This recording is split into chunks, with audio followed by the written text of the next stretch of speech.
As we are getting close to the end, let's look at a few more things like the global agreements and the land biosphere as a mitigation option in the portfolio of things, and the opportunities and priorities. The ambition mechanism in the Paris Agreement evolved this way here. 2018, there was a collective dialogue and adoption of the Paris Rulebook. 2019 Leaders Summit on Sustainable Development communicate new or updated nationally determined contributions. So 2020 got heavily hammered by COVID, but I think China has already declared some things, and there are other countries who have plans for updating their nationally determined contributions. Global stock take, so this is the monitoring, reporting, verification phase 1.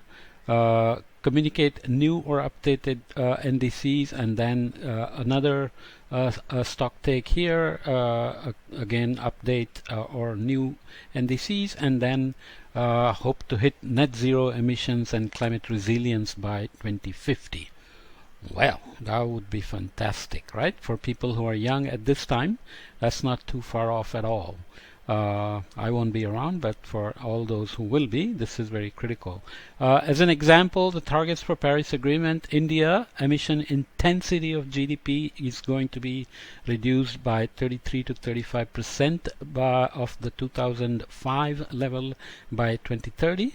Power capacity is going to be 40% non-fossil fuel based.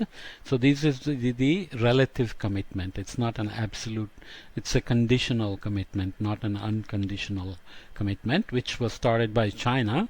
Emission intensity of reduction by 60 to 65% by 2030.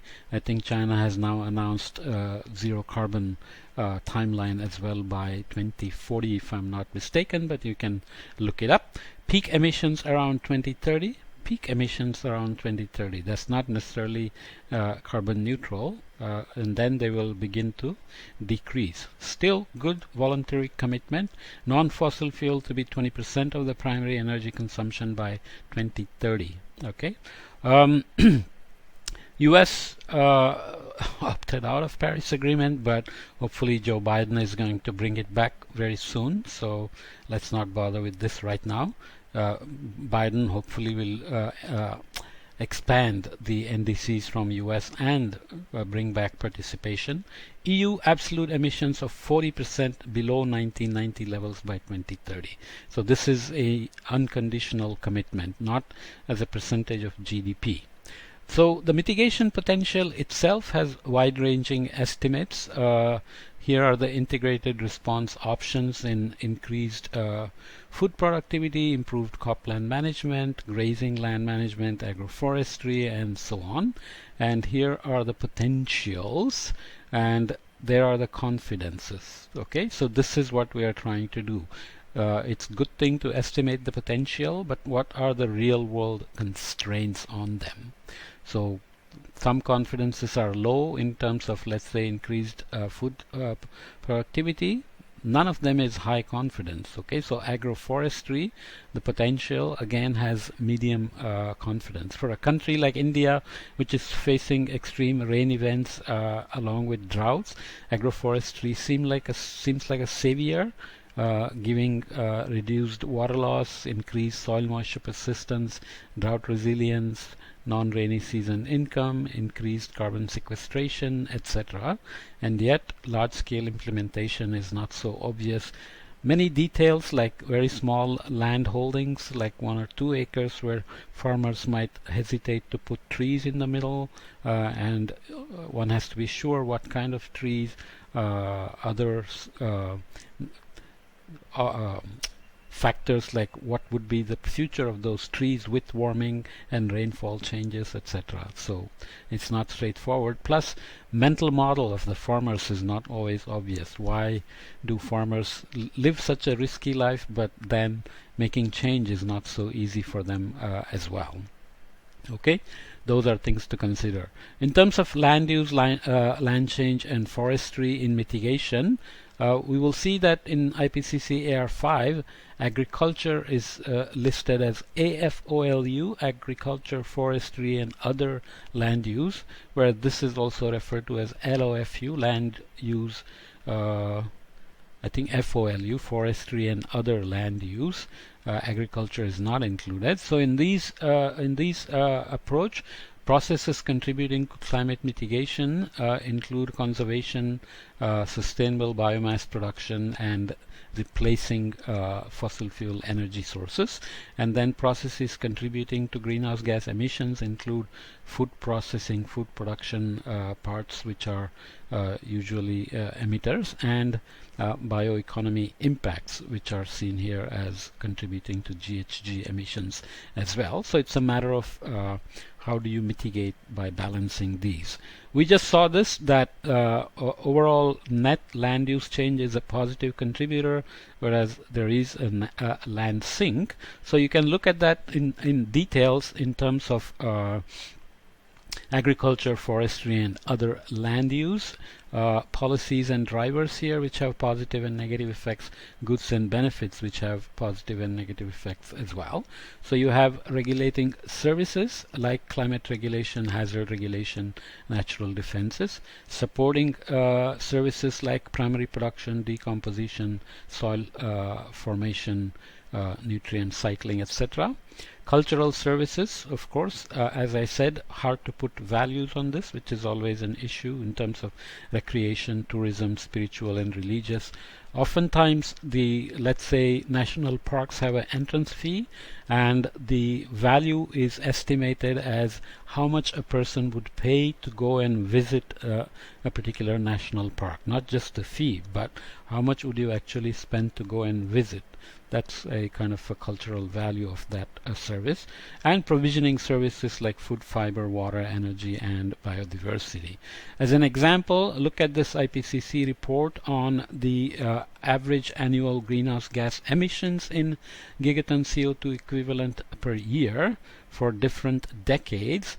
Agricultural sector is divided into these various parts, like crop residues and savanna burning, so that's not agriculture, or if it is done for agriculture, yes. Cultivated organic soils, crop residues, manure, synthetic fertilizers, and so on. And then other land uses are here in enteric fermentation, drained peat and peat fires, and land use change and forestry. So land use change and forestry is a huge contribution here, with various other contributions at several gigaton CO2 equivalent per year.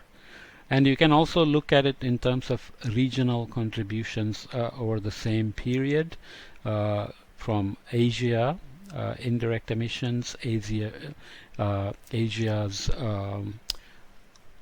FOLU, so and so on. So you can so economies in transition, Latin American countries, Organization for Economic Cooperation and Development, so the rich countries, direct and indirect contributions. So is it good news that it's flattening here? Yes, but we are talking about opportunities and priorities for mitigation. So we are talking about creating additional sources of carbon, not just flattening out the emissions or intensities of emissions. Trillion tree became a big news recently, and many debates have emerged out of that. So this is just a brief on contrasting tree planting outcomes. Unintended negative effects, so reduced water supply, destruction of native grasslands and spread of invasive tree species, increased social inequities, which are to be watched very carefully. I mentioned the conflict between the government and some communities in the way afforestation is being done, displacements of farmland, which is going to create food security issues, and deforestation may go up as well unless the forests are protected. So potential benefits of the outcomes of tree plantation include, of course, greater carbon and water storage, reduced soil erosion, increased landscape connectivity and native biodiversity. So the fractured habitats are an issue, so planting trees could potentially create connectivities, provision of food, wood and shade, and income generation. Okay, so as an example, can we pick and choose and rank these things? So here you have techniques, how they work, and so it's kind of mitigation approaches, including bioenergy with carbon capture and sequestration, afforestation and reforestation, blue carbon, which is the recovery of degraded or overexploited coastal ecosystems that have a high potential for carbon storage, such as salt marshes and mangroves. There is calculations showing that blue carbon can be 10 times, up to 10 times more intense as land forests. So for a country like India, which has, let's say, almost 7,000, more than 7,000 kilometers of total coastline, can it do better with relying on blue carbon, because mangroves and wetlands, etc., can also be natural defenses in addition to sequestering carbon against increasing cyclones, sea level rise, filtering systems, habitat for migrating birds, many shellfish, fish, ground fishes, Bengal tigers, and so on and so forth.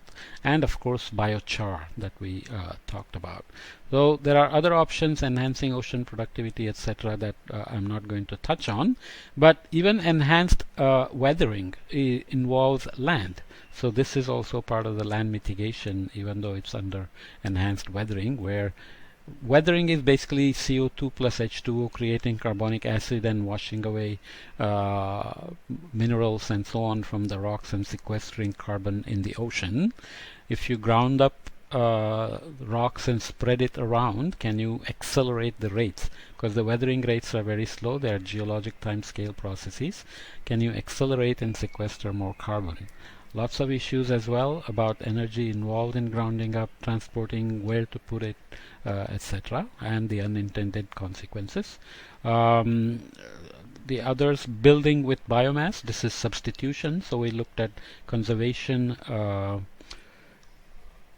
sequestration and substitution. So this is the substitution option. So those are kind of the priorities and opportunities, but the future largely remains unknown. So this is IPCC projections to achieve Paris goal with BECCS scenarios to remove CO2, and this is the amount of atmospheric CO2 removed or added by 2100. So CO2 removal needed to keep temperature rise below 2 degrees C is here at 600 gigatons to be removed. Bioenergy crops grown on abandoned lands only give you about 400, best case scenario, let's say. Forests converted to croplands, no increase in agricultural productivity, and then large areas of forest converted to cropland and agricultural productivity increases. So that includes intensified cropping systems that result in adding CO2 to the system. So again, thinking about priorities and